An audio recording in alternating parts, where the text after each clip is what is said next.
चलते हैं अब उत्सव की ओर। और वृंदावन भारत के इस छोटे से कोने से एक उत्सव की पॉजिटिविटी, एक उत्सव की सकारात्मकता हम प्रारंभ करें, ताकि भारत में जो अभी सब लोग बड़े परेशान, दुखी और थोड़े थोड़े नकारात्मक ऊर्जा से उत्पन्न हो रहे हैं, उस सब के मन में प्रेम उत्पन्न हो। किशोरी जी से ऐसी प्रार्थना करते हुए आइए आज के मंगल भाव में प्रवेश करते हैं। बोले वृंदावन बिहारी लाल की। आप सबसे हमारी प्रार्थना है, बहुत सावधानी से सुनिएगा। श्री राधा तत्व समझ पाना सबके बस की बात नहीं है। भगवद रसिक रसिक की बातें रसिक बिना को समझ सके ना, ये रस की बात है। हमें क्षमा करें, मंच पर हमारे चारों आचार्य जन विराजमान हैं, यहां पर सब गुरुजन बैठे हैं, लेकिन महाराज जी एक बार को वेद भी समझ में आ जाएगा, एक बार को व्याकरण भी समझ में आ जाएगी, एक बार को मीमांसाएं भी समझ में आ जाएंगी, लेकिन श्री किशोरी जी के तत्व को समझना सबके बस की बात नहीं। हमारी लाडली जी को, किशोरी जी को जीवन व्यतीत कर देते हैं लोग वृंदावन में। बड़े बड़े संस्कृतज्ञ, बड़े बड़े वैदिक, बड़े बड़े ज्ञानी वृंदावन में जाकर के लोट लगाते हैं, लेकिन तब भी किशोरी जी के तत्व को नहीं पहचान पाते। इसलिए उस तत्व में कुछ कहना, मैं पहले ही अपने आप को सावधान आप सबके आगे सरेंडर कर रहा हूं कि मैं प्रयास तो कर रहा हूं कि मैं कहूंगा कुछ, लेकिन आप समझ पाओगे इसकी जिम्मेवारी मेरी नहीं है। और दिन की कथाओं की मैं जिम्मेवारी लेता हूं, लेकिन किशोरी जी के तत्व को तो कोई प्रेमी ही समझ सकता है, कोई प्रेम भाव ही समझ सकता है।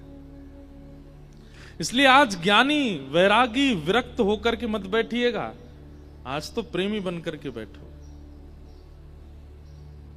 किशोरी तो रे चरणन की रज पाऊं, किशोरी तो रे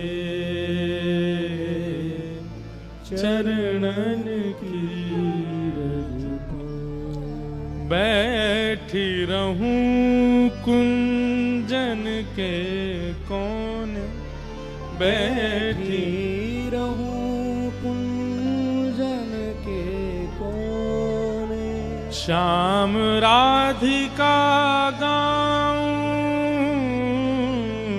श्याम राधिका गाऊं, किशोरी तो रे चरणन की रज पाऊं, किशोरी तो रे चरणन की रज पाऊं। तो श्रीमन नारायण भगवान, अब बिल्कुल प्रारंभ से सुनिए, वही श्रीमन नारायण साक्षात श्री कृष्ण रूप में प्रकट हुए।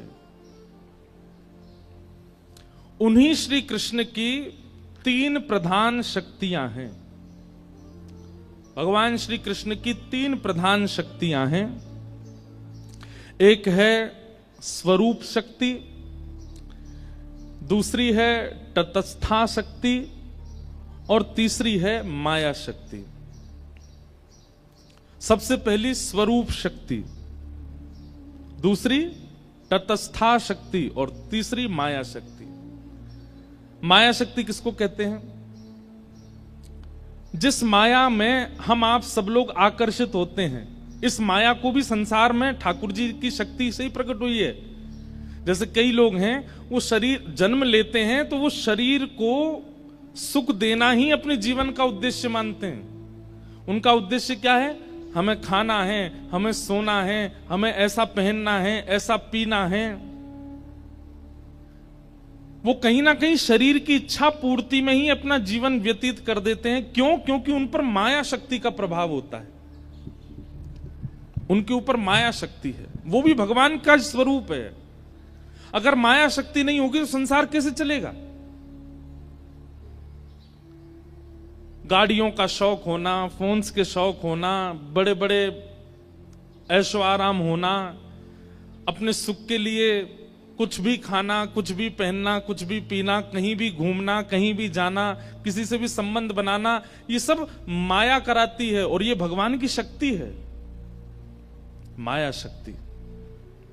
सब लोग बहुत सावधानी से सुनो। अच्छा, एक बात मैं कह दूं, ये माया शक्ति में, माया शक्ति की कृपा जिनके ऊपर होती है वो दत्त धाम में नहीं रह सकते। माया शक्ति वाले दत्त धाम में नहीं रह सकते, क्योंकि यहां तो देहाभिमान शून्य होना पड़ेगा, यहां तो देह के अभिमान से परे होना पड़ेगा, तभी आप यहां निवास कर सकते हो।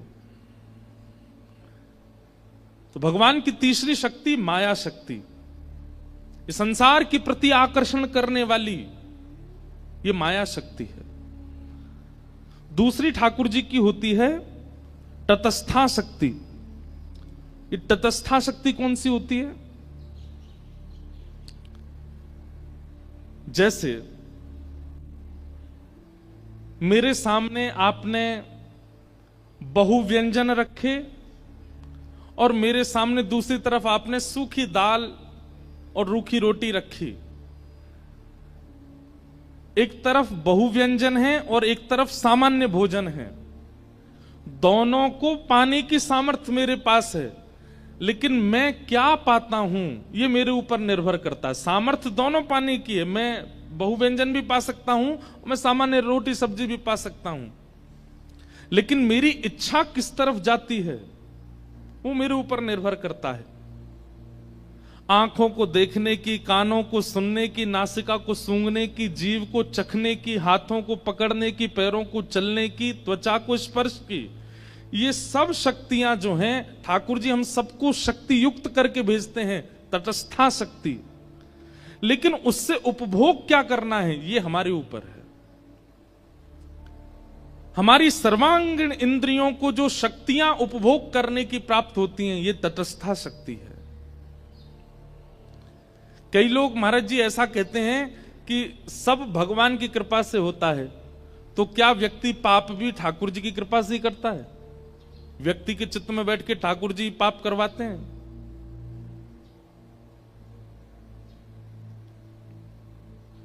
बात ऐसी है, करंट तो निकला है, अब उसका उपयोग करके या तो उससे बल्ब जला लो, या तो उससे पंखा चला लो, या तो उससे एसी चला लो, या तो कूलर चला लो, और या फिर उसका दुरुपयोग करके किसी के हाथ में पकड़ा दो, मर जाएगा। शक्ति तो निकली है, शक्ति तो प्रवाहित हुई है, उसका सदुपयोग और दुरुपयोग हमारे हाथ में। हमारी सर्वांगीण इंद्रियों को जो उपभोग करने की शक्ति प्राप्त है ये तटस्था शक्ति है। और पहली शक्ति ठाकुर जी की है स्वरूप शक्ति। स्वरूप शक्ति,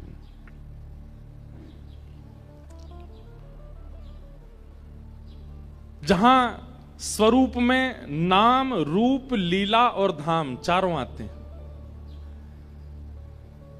माया शक्ति जो है उसका उपभोग संसारी लोग करते हैं।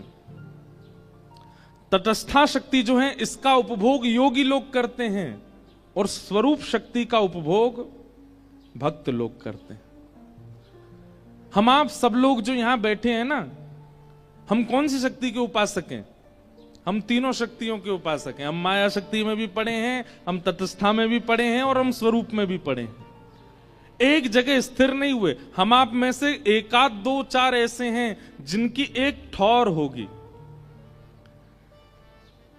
या तो पूर्ण रूपेण माया में है, या पूर्ण रूपेण तटस्था में है, या पूर्ण रूपेण स्वरूप में है।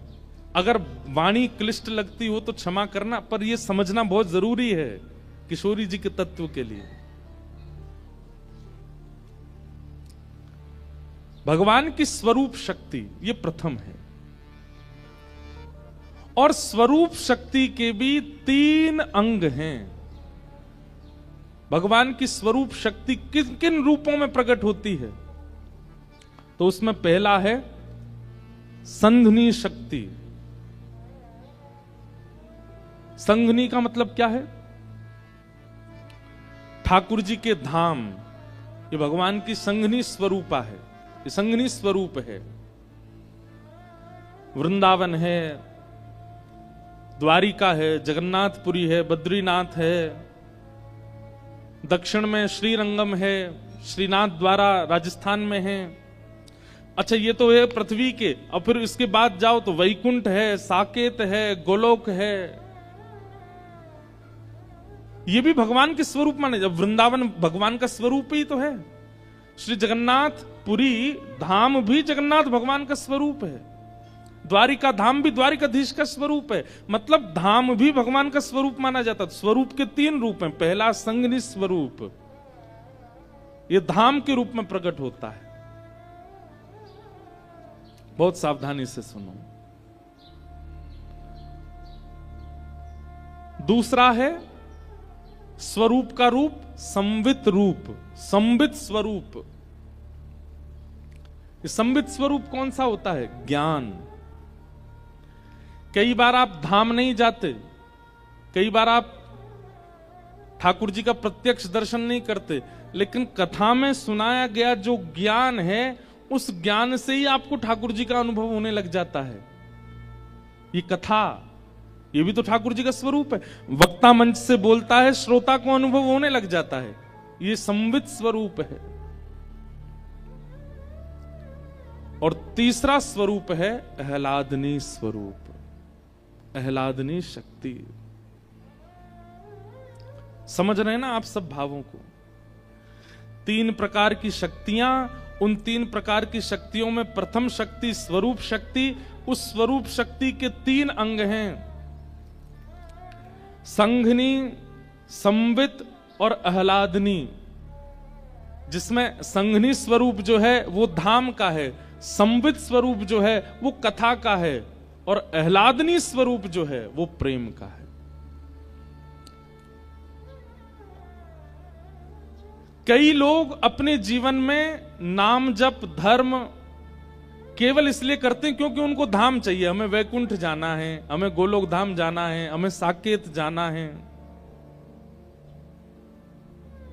वो अपने जीवन को पुण्यमय बना के रखते हैं ताकि मृत्यु के बाद उनको भगवत धाम की प्राप्ति हो जाए। वो ठाकुर जी के किस स्वरूप के अधिकारी हैं?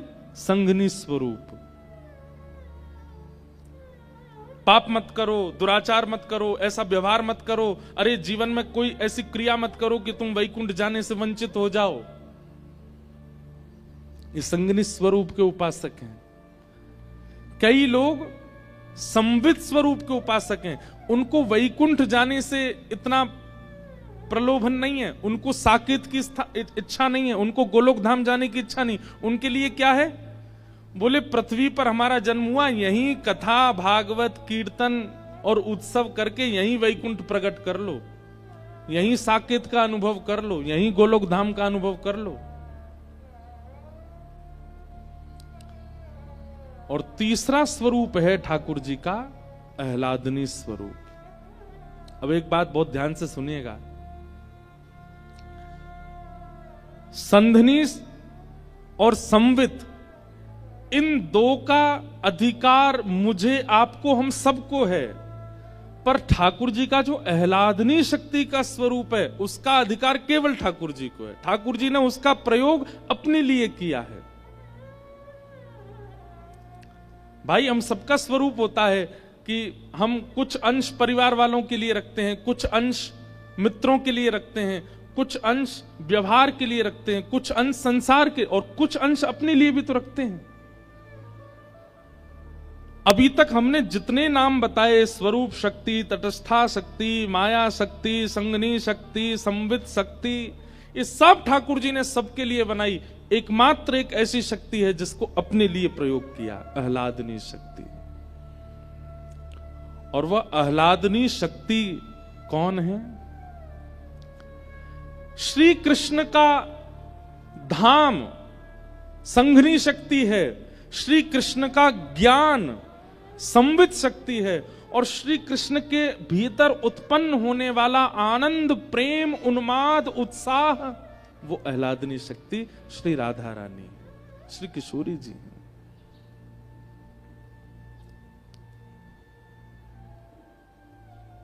आपके चित्त में आनंद उत्पन्न होता है तो आप क्या करते हो?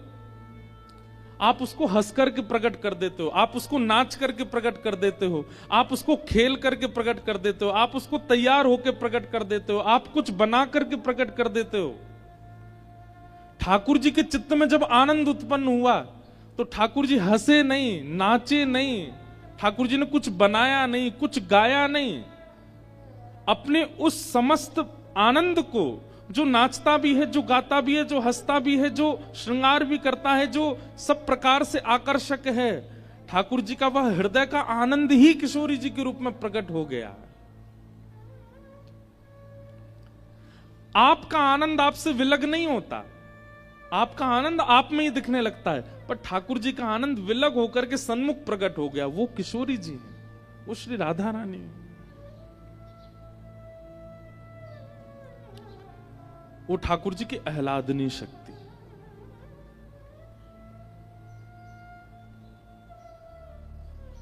जब प्रेम प्रकट हुआ श्री कृष्ण के चित्त में, तो निकुंज में बैठे हुए श्री श्याम सुंदर मन में विचार करने लगे, अब इस प्रेम को कैसे व्यक्त करूं? अरे परब्रह्म तो एकांत रहते हैं ना, परब्रह्म के साथ सब कोई नहीं है, वो तो एकम है। तब एकम ठाकुर जी के चित्त में जब प्रहलाद आनंद का वह उन्माद उत्पन्न हुआ, तब श्री ठाकुर जी ने मन में विचार किया, इसको व्यक्त कैसे करूं, इसको प्रकट कैसे करूं। ठाकुर जी का विचार होता है और क्रियाएं होती चली जाती हैं। हमारी तरह ठाकुर जी को कर्म करना नहीं पड़ता, ठाकुर जी जो सोचते हैं वो हो जाता है।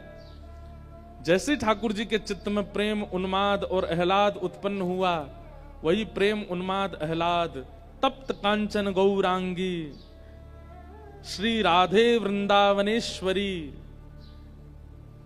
कंचन जैसा गौर वर्ण, मृग जैसे नेत्र, मधुर मुस्कान, सुंदर अलकावली, अद्भुत श्रृंगार स्वरूप, और यह सब धारण करके जो श्री कृष्ण एक आनंद की स्थिति में जो जो व्यक्ति करता है, वह सारे भावों को अपने अंदर समेट करके श्री किशोरी जी का स्वरूप प्रकट हो गया ठाकुर जी के सन्मुख। जिनको देख करके सब आकर्षित रहते हैं, वो जिनको देख करके आकर्षित हो गए, वो श्री किशोरी जी हैं, वो श्री लाडली जी हैं। समझ में आई बात? ठाकुर जी की स्वरूप शक्ति और उस स्वरूप में भी आह्लादनी शक्ति श्री राधा रानी है, श्री किशोरी जी है। इसलिए हमारे वृंदावन में घूंघट करके बैठी हैं। बहुत कारण है उसके पीछे। एक कारण यह भी है, ठाकुर जी कह रहे हैं इनके रूप को आस्वादन करने को अधिकार केवल मेरो है, केवल मैं देखूंगा इनको और कोई नहीं है। ये मेरे काज प्रकट भई है, मैं सबको क्यों दिखाऊं? इसलिए किशोरी जी घूंघट करके बैठी।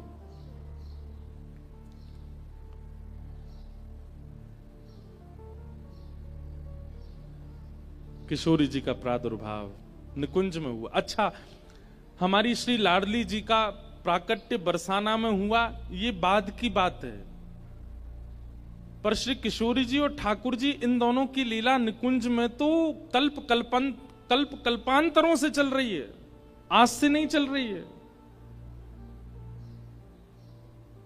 महादेव किसका ध्यान करते हैं? ब्रह्म बैठ करके किसका चिंतन करते हैं? ये इंद्र कभी कभी तपस्या करने बैठता है, किसका चिंतन करता है? क्यों? नारायण तो इनके सामने है, भगवान तो इनके सामने साक्षात बैठे हैं, इनको चिंतन करने की आवश्यकता क्या है? मानव ध्यान करता है, मानव तपस्या करता है, ये बात समझ आई, पर देवता भी तपस्या करते हैं, वे भी ध्यान में जाते हैं। वो किसका ध्यान करते हैं? वो अपनी ध्यान धारणा समाधि के साथ उसी निकुंज में प्रवेश कर जाते हैं जिस निकुंज में श्री प्रिया प्रियतम विराजमान है।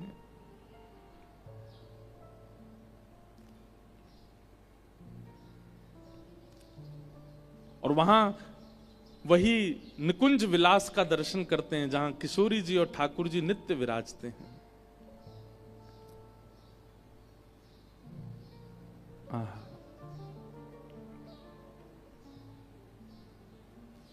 श्री कृष्ण पूरे जगत को आनंद देते हैं, पर श्री कृष्ण को आनंद देने वाली श्री राधा रानी है। श्री कृष्ण को आनंदित करने वाली श्री किशोरी जी हैं, श्री लाडली जी। निकुंज में ठाकुर जी के चित्त से किशोरी जी प्रकट हुई।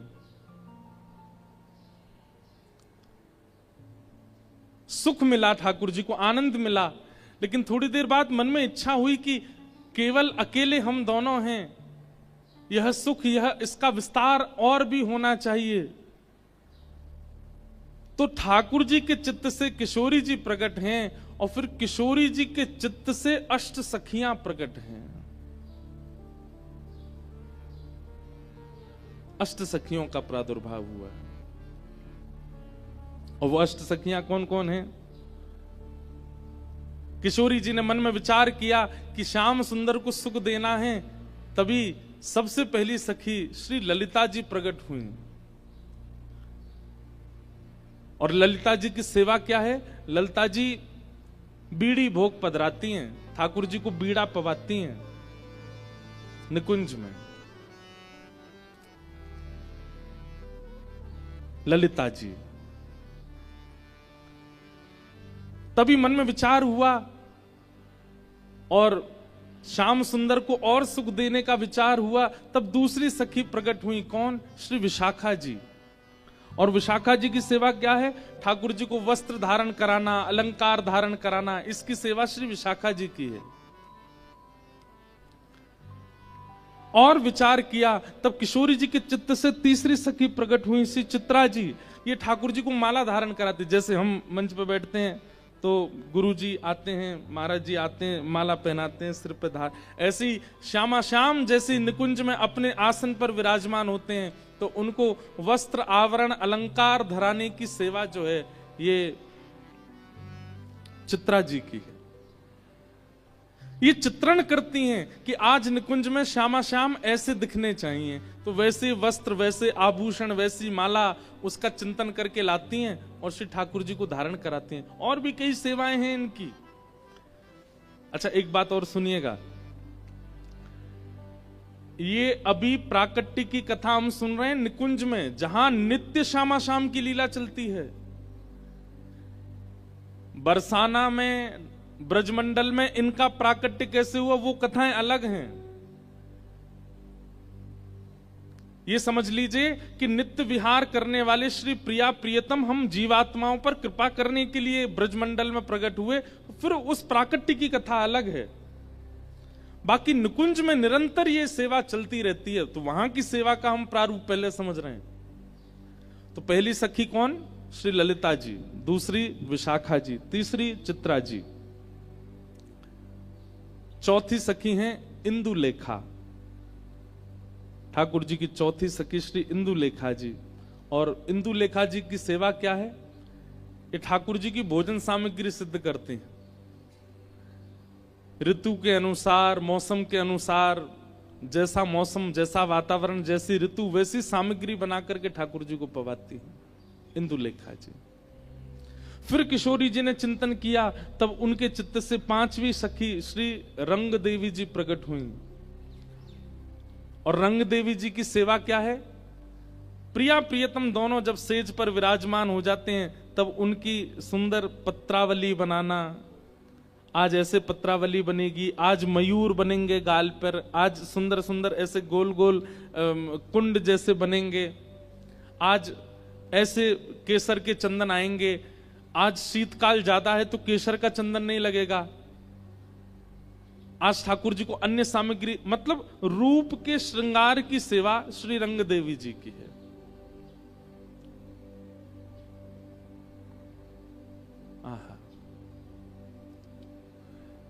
छठवीं सखी हैं श्री तुंग विद्या जी। और तुंग विद्या जी की सेवा क्या है?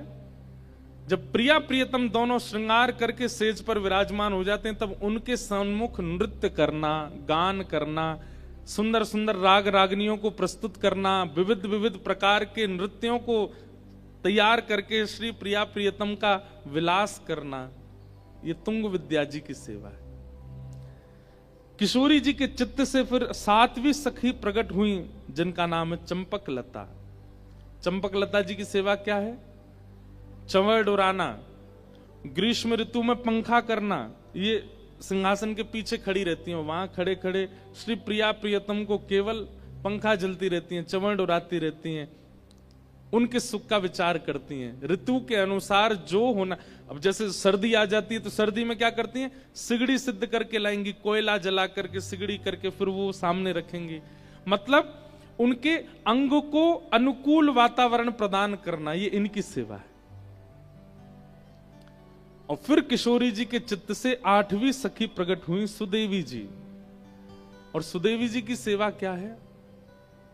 किशोरी जी को जल पिलाना, ठाकुर जी को जल पिलाना।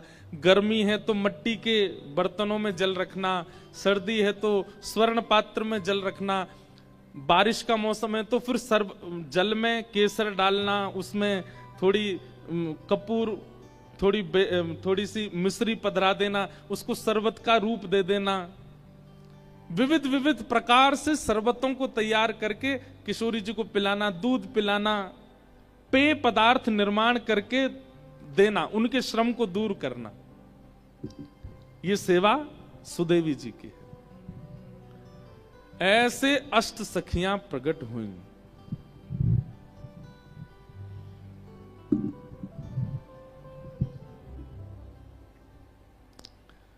ये अष्ट सखियां प्रकट हुई।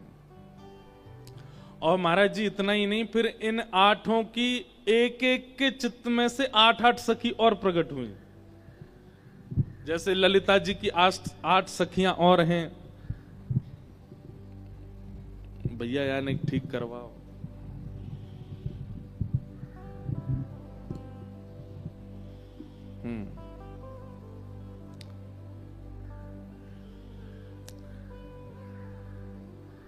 ललिता जी, विशाखा जी, चित्रा जी, इंदु जी, रंग देवी जी, तुंग विद्या जी, चंपक लता जी और सुदेवी जी, ये अष्ट सखियां हैं ठाकुर जी की।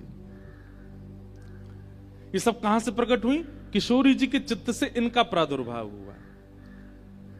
अब इसकी मूल बात को मत भूलिएगा, ये सब हैं कौन? श्री राधा रानी से लेकर के सुदेवी तक, ये सब ठाकुर जी की स्वरूप शक्ति है।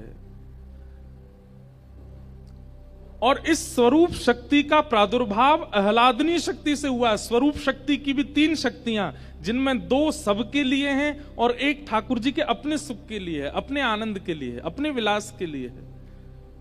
और उस आह्लादनी शक्ति में से श्री किशोरी जी और अष्ट सखियां प्रकट हो गए। इसलिए किशोरी जी ठाकुर जी से विलग नहीं है, किशोरी जी ठाकुर जी से अलग नहीं है। अब है गयो, अब रख दो, अब गिरेगो तो ले लेंगे। हाँ, ठाकुर जी से विलग नहीं है, एक ही है। एक अष्ट सखियों का बहुत सुंदर पद है। इन अष्ट सखियों की भी चर्चाएं हम सुनेंगे, इनके बालपन की कथा लीला। अष्ट सखियों को प्रणाम करो, क्योंकि श्री जी की सेवा में हम प्रवेश करें उससे पहले सखियों का आवाहन कर लें कि वे आकर के व्यवस्थित करें इस संपूर्ण सेवा को।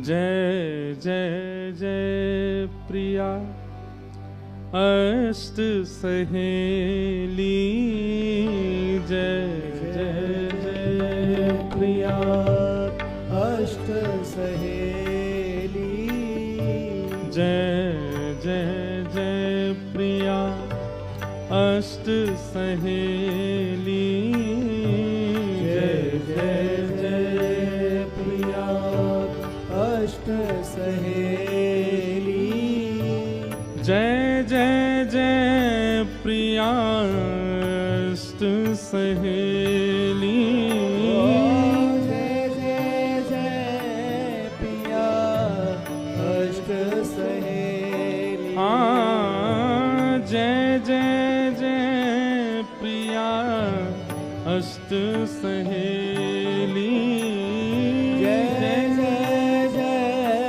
प्रिया अष्ट सहेली,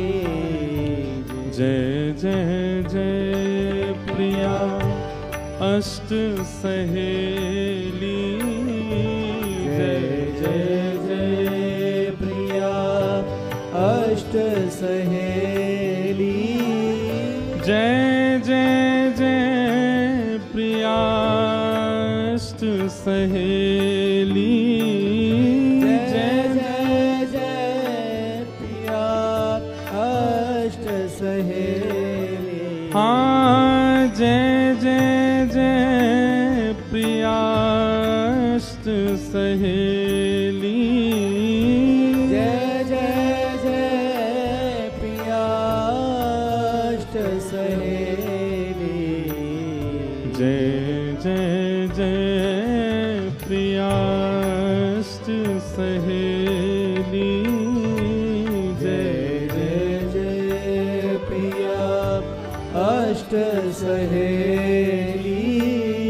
जय जय जय प्रिया अष्ट सहेली। ओ जय जय जय प्रिया अष्ट सहेली। ओ जय जय जय प्रिया अष्ट सहेली।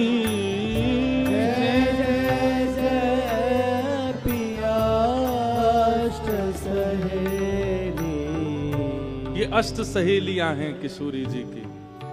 ललिता, विशाखा, चित्रा, इंदु, रंग देवी, तुंग विद्या, चंपक लता और सुदेवी।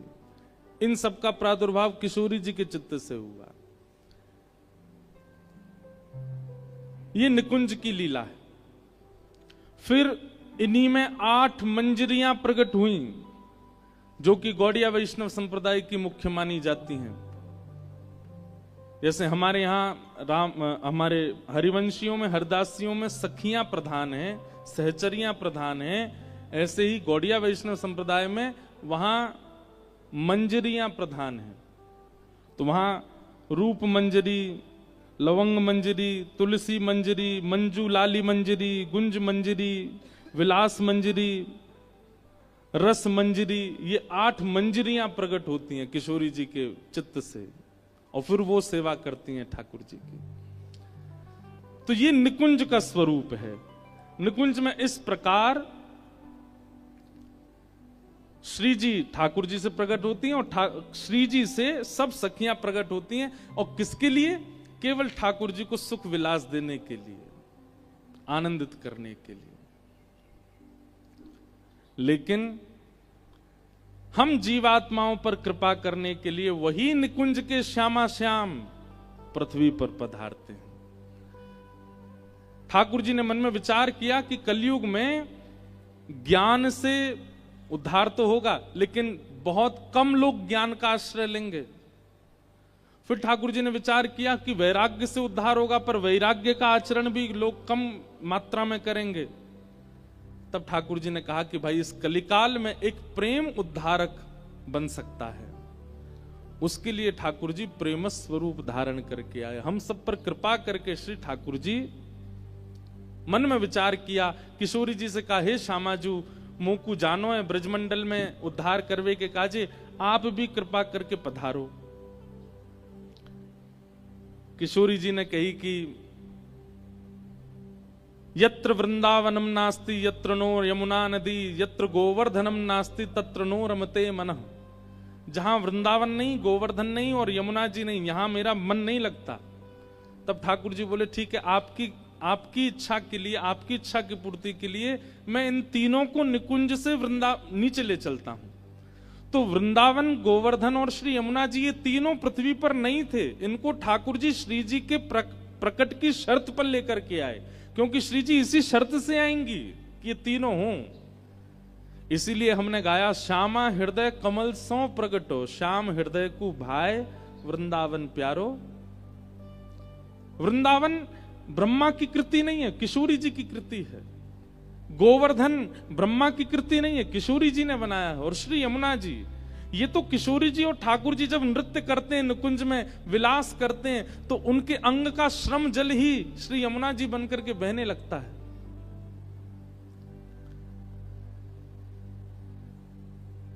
तीनों को ठाकुर जी लेकर के पृथ्वी पर आए और किशोरी जी से कहा अब आप भी कृपा करो। किशोरी जी बोली पहले आप प्रकट है जाओ फिर हम आएंगे। अब देखो यहां पर भी दो पक्ष हैं। कई जगह ऐसी मान्यता है कि किशोरी जी 1 वर्ष बड़ी हैं ठाकुर जी से, और कई जगह ऐसी मान्यता है कि किशोरी जी 1 वर्ष छोटी हैं, 1 वर्ष 1 महीना छोटी हैं ठाकुर जी से। अब इसमें भी यह है कि हमारे ब्रज के रसिक जन अपने मनोभाव से इस भाव को स्वीकार करते हैं। अब जैसे गौड़िया परंपरा में आप सुनेंगे तो वहां किशोरी जी को छोटा मानते हैं, लाल जी से छोटी हैं किशोरी जी। पर हमारे ब्रज की कई बधाइयां ऐसी हैं, उन बधाइयों को अगर प्रमाण माने तो उन बधाइयों में ठाकुर जी का जन्म हो रहा है और किशोरी जी मैया की गोद में बैठ करके आई हैं लाला को देखने के लिए। तो उन बधाइयों के अनुसार किशोरी जी बड़ी हैं ठाकुर जी से।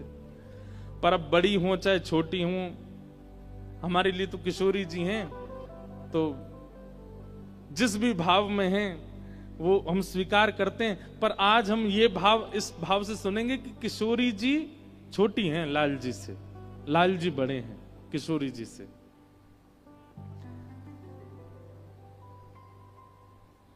नंद बाबा और यशोदा मैया, इनके 2 सखा हैं, बड़े अभिन्न सखा हैं। कौन? श्री वृषभानु जी और कीर्ति मैया। एक कथा महाराज जी ऐसी आती है कि जब भगवान ने मोहिनी रूप धारण किया तो इतना सुंदर था ठाकुर जी का मोहिनी स्वरूप कि उसको देख करके सारे देवता मोहित हो गए। कहां तक कहें, सबके मन में विचार होने लगा अगर ये अब विवाहित हों तो इनसे हम ब्याह कर लें। कई देवता तो माला वाला लेके तैयारी में आ गए थे, बोले हमसे जयमाल करा लो, हमसे ब्याह कर लो। ठाकुर जी धीरे से आवाज करके बोले ए नारायण हैं हम। बोले नारायण हो तो क्या हुआ, इतनी सुंदर लग रही हो, हमसे ब्याह कर लो। सब ठाकुर जी के स्वरूप पर ब्याह की भावना से मोहित हुए। जी जो थे इनका वंश आगे नहीं बढ़ रहा था, इनके वंश में कोई बालक नहीं हुए, तो इन्होंने गोवर्धन की तलेटी में गिरिराज बाबा के पास चकलेश्वर महादेव की जाकर के आराधना की और वहां जाकर के महादेव से प्रार्थना की कि हे महादेव, हमारा वंश यहीं रुक जाएगा, इससे आगे वंश बढ़ेगा नहीं। हमें कोई पुत्र पुत्री की कामना नहीं है, पर हमारी कामना यह है कि ये इतना सुंदर पवित्र वंश चला आ रहा है, ये वंश चलता रहे। तो इस भावना से जब इन्होंने गिरिराज पर्वत पर जाकर के प्रार्थना की तो महादेव ने प्रसन्न होकर के प्रकट होकर के क्या अपूर्ण रह गई थी वो आपने पूरी कर दी। अब बस अब प्रतीक्षा करो, आपके कुल में एक सुंदर दीप प्रज्वलित होगा। फिर धर्म धीर जी के पुत्र हुए महीभान जी, और महीभान जी के पुत्र हुए श्री वृषभानु जी। और ये वृषभान जी जो हैं ये सूर्य ही वृषभान जी के रूप में आए हैं, क्योंकि सूर्य की इच्छा थी कि मैं मोहेगी, इतना सुंदर रूप प्रकट होगा, आप तो बस प्रतीक्षा करो। तो महीभान जी के पुत्र हुए श्री वृषभान जी, और वृषभान जी का ब्याह हुआ इंदुसेन राजा की पुत्री, इनकी माताजी का नाम था मुखरा देवी और इनकी पुत्री हुई कीर्ति मैया। कीर्ति मैया से ब्याह हुआ श्री वृषभान जी का। 2 परिवार, 2 दंपति ऐसे हैं ब्रजमंडल में जिनके पास अथाह की तादाद में धैर्य है, हर चीज से धैर्य है, धन से धैर्य है, संपत्ति से धैर्य है, ऐश्वर्य से धैर्य है। धैर्य का मतलब क्या है कि संपत्ति आने पर ज्यादा विचलित नहीं हुए, बहुत यश मिल जाने पर ज्यादा हर चीज में धैर्य है, बहुत सरल हैं, सहज हैं। लेकिन एक चीज ऐसी है जिससे इन दोनों के चित्त में अधैर्य है। एक तो गोकुल में विराजमान नंद यशोदा, उनके चित्त में अधैर्य है कि हमारे पुत्र नहीं है, और एक बरसाने में श्री वृषभान जी और कीर्ति मैया, इनके चित्त में है कि हमारी पुत्री नहीं। वृषभानु जी और नंद बाबा, कीर्ति मैया और यशोदा मैया, ये आपस में इतने घनिष्ठ मित्र हैं कि यमुना स्नान करने भी संग ही जाते हैं। और जब यमुना स्नान करने जाते हैं तो यमुना जी में ही हाथ पकड़ करके नंद बाबा और ब्रजभानु जी एक दूसरे से बात करते करते कहमें, बोले हे यमुना मैया ऐसी कृपा करियो हमारे नंद बाबा के यहाँ एक लाला है जाए। और फिर डुबकी लगाते हैं ब्रजभान जी, फिर नंद बाबा के हे यमुना मैया जैसे ब्रजभान जी आशीष दे रहे हैं वैसे मैं भी आशीष दूं, आप कृपा करियो इनके लाली है जाए। और यदि इनके लाली है गई तो मैं अपने लाला को ब्याह इनसे करा दूंगा। अभी तो ये हमारे मित्र हैं, बाद में ये हमारे समधी रह जाएंगे, बाद में हमारा संबंध रह जाएगा। नंद बाबा और वृषभानु जी की बात दूर बैठी बैठी सुनती हैं। जब यशोदा मैया और कीर्ति मैया दोनों प्रसन्न हो जाती हैं। अरे सखी कहीं जे सपनों ही तो नहीं रह जाएगो। ये दोनों मित्र रोज हाथ पकड़ करके यमुना स्नान करते समय ऐसा भाव रखें कि हमारे पुत्र हो, तुम्हारी पुत्री हो तो ब्याह कर देंगे, लेकिन कहीं ये केवल बातें ही तो नहीं रह जाएगी, कहीं स्वप्न तक सीमित तो नहीं रहेगो। कीर्ति मैया कहती तुम चिंता मत करो, जल्दी होएगो कछु ना कछु। आहा, अब बिल्कुल सावधानी से सुनिएगा, अब उत्सव की ओर चल रहे हैं हम।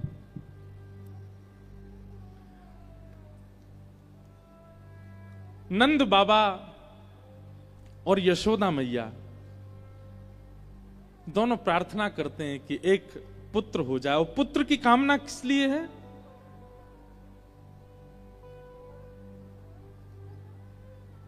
विष्णु आराधन के लिए, गौ सेवा के लिए, संत सेवा के लिए एक पुत्र की कामना करते हैं। एक दिन असंख्य ब्राह्मण आए और नंद भवन पर आकर के प्रसाद अरस की है गई, लेकिन अभी तक लाला नाय भयो।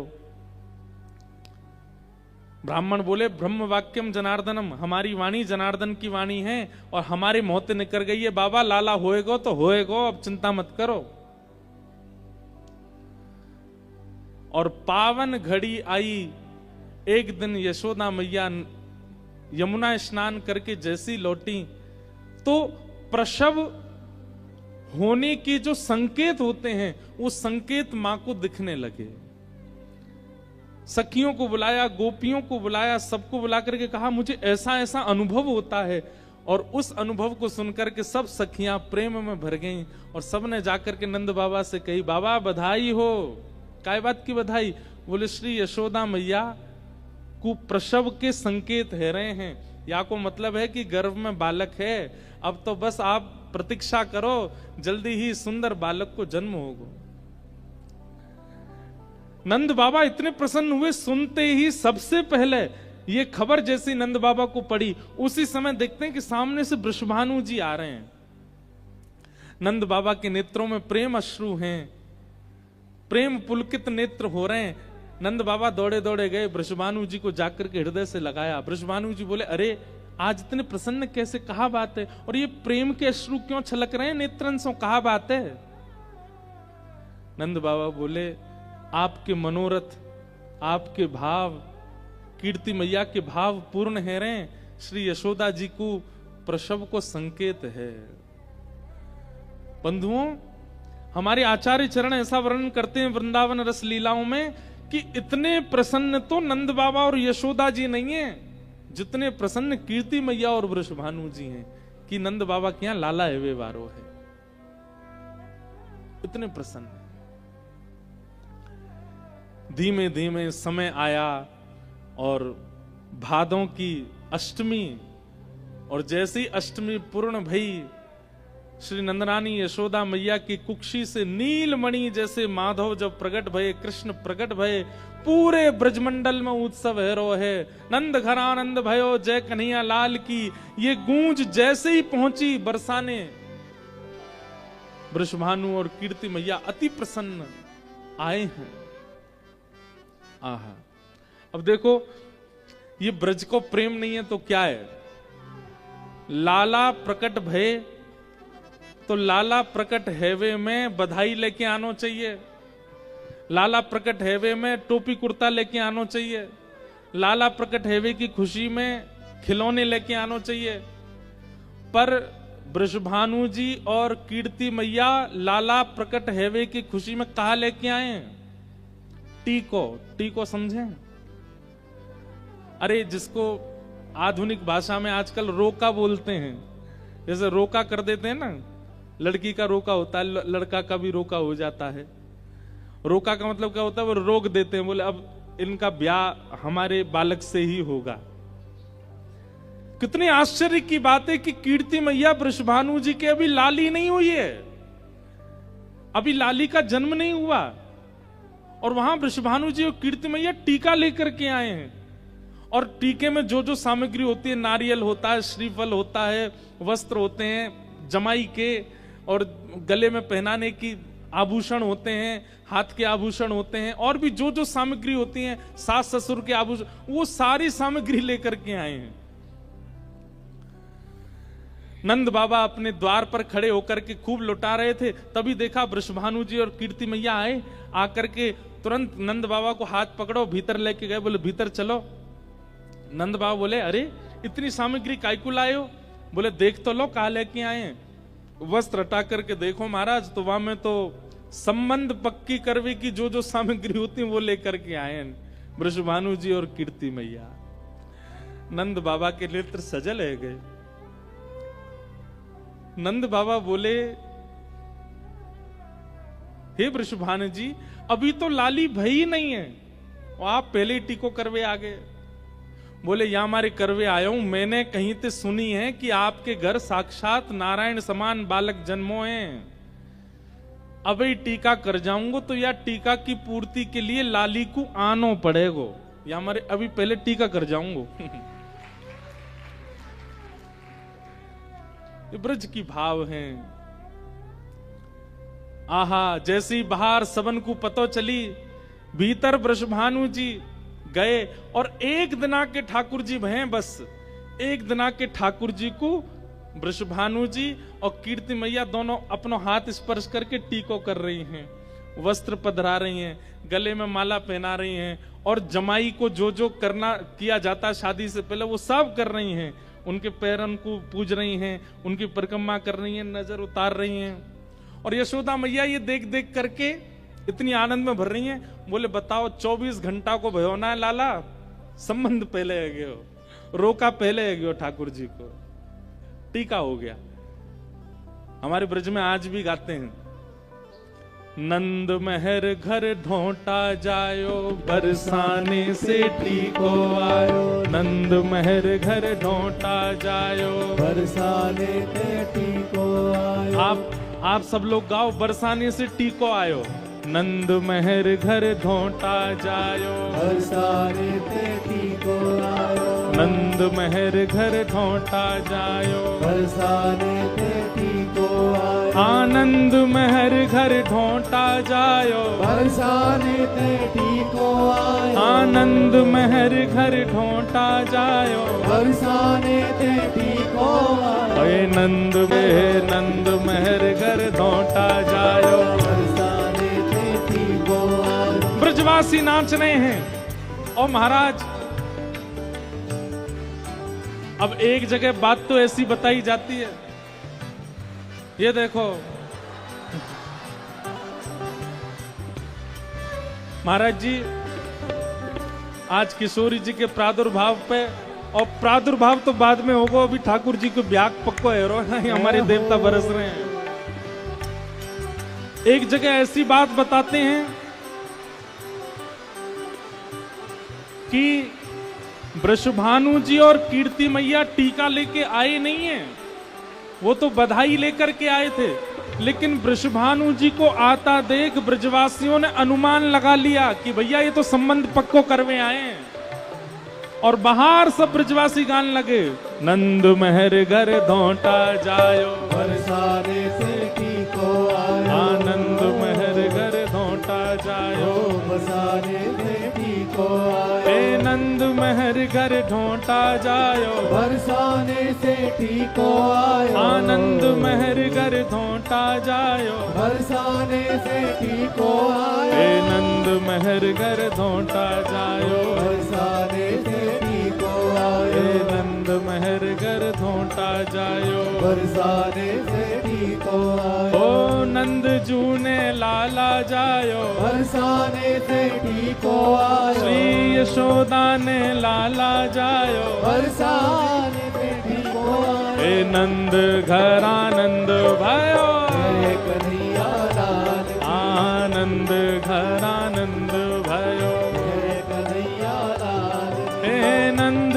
घर आनंद भयो, जय कन्हैया लाल की, हे नंद घर आनंद भयो, ओ जय कन्हैया लाल की, हे नंद घर आनंद भयो, जय कन्हैया लाल की, हे नंद घर आनंद भयो, जय कन्हैया लाल की, हे यशोदा के लाला भयो, जय कन्हैया लाल की, हे नंद महर घर धोटा जायो, ओ बरसाने से ठीक हो आयो, हे नंद महर घर धोटा जायो, बरसाने से ठीक हो आयो, हे नने के पक्ष से आए हैं और श्री लाल जी को टीका कर ही रहे हैं। अब ये है ही जानो चाहिए, नंद महर घर धोटा ओ जायो, बरसाने से ठीक हो आयो, आनंद महर घर धोटा जायो, बरसाने से ठीक हो हे आयो, नंद महर घर धोटा जायो, बरसाने से ठीक हो आयो, हे नंद महर घर धोटा जायो, बरसाने से ठीक हो आयो, हे नंद महर घर धोटा जायो, बरसाने से ठीक हो आयो, हे नंद महर घर धोटा जायो, बरसाने से ठीक हो आयो, आनंद महर घर धोटा जायो, बरसाने से ठीक हो हे आयो, नंद महर घर धोटा जायो, बरसाने ओ ब्रज में है रही जय जयकार नंद घर लाला जायो है, ओ ब्रज में है रही जय जयकार नंद घर लाला जायो वहाँ है। झूला में ठाकुर जी विराज रहे हैं, झूला में कौन विराज रहे हैं? भीतर आ रहे हैं, अभी आ गए, उन्हीं को ही टीका कर दो। हो ब्रज में, हो ब्रज में, हो हाँ ब्रज में है रही जय जयकार नंद